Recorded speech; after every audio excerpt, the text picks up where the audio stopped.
ধীরে ধীরে বড় আকার ধারণ করছে ভারতের ককরোচ জনতা পার্টির নেতৃত্বে চলা শিক্ষার্থীদের আন্দোলন। এবার দিল্লির যন্তর মন্তরের গণ্ডি পেরিয়ে আন্দোলন ছড়িয়ে পড়ছে সারা ভারতে। যন্তর মন্তরে অংশ নেওয়া বিক্ষোভকারীদের উপর পুলিশি নির্যাতনের প্রতিবাদে শুক্রবার ২৪ জুলাই সারা ভারতে শান্তিপূর্ণ বিক্ষোভ কর্মসূচি ঘোষণা করেছে ককরোচ জনতা পার্টি।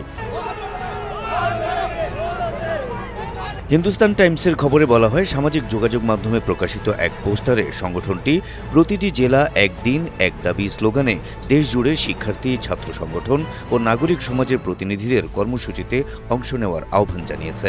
সিজেপি জানিয়েছে, প্রতিটি জেলায় শান্তিপূর্ণ সমাবেশ আয়োজন করে সাম্প্রতিক আন্দোলনে পুলিশি অভিযানের শিকার শিক্ষার্থীদের প্রতি সংহতি জানানো হবে। অংশগ্রহণকারীদের নির্ধারিত স্থানে জড়ো হয়ে শিক্ষার্থীদের দাবিগুলো জনসম্মুখে পাঠ করারও আহ্বান জানানো হয়েছে।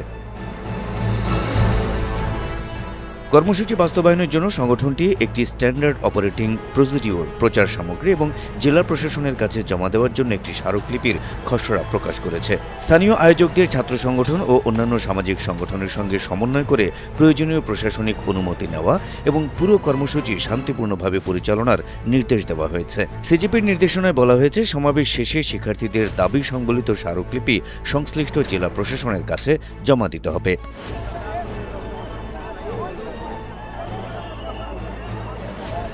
এদিকে আন্দোলন চলমান থাকলেও কেন্দ্রীয় সরকার আবারও সংগঠনটির সঙ্গে আলোচনায় বসার আগ্রহ প্রকাশ করেছে।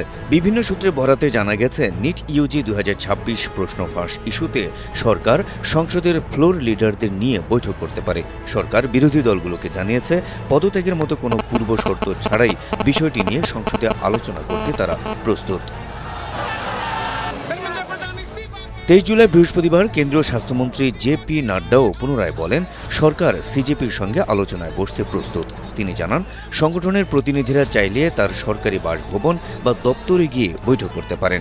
তবে সিজেপি জানিয়েছে, যেহেতু তাদের আন্দোলন যন্তর মন্তরে চলছে, তাই আলোচনাও সেখানেই বা এর আশপাশে হতে হবে।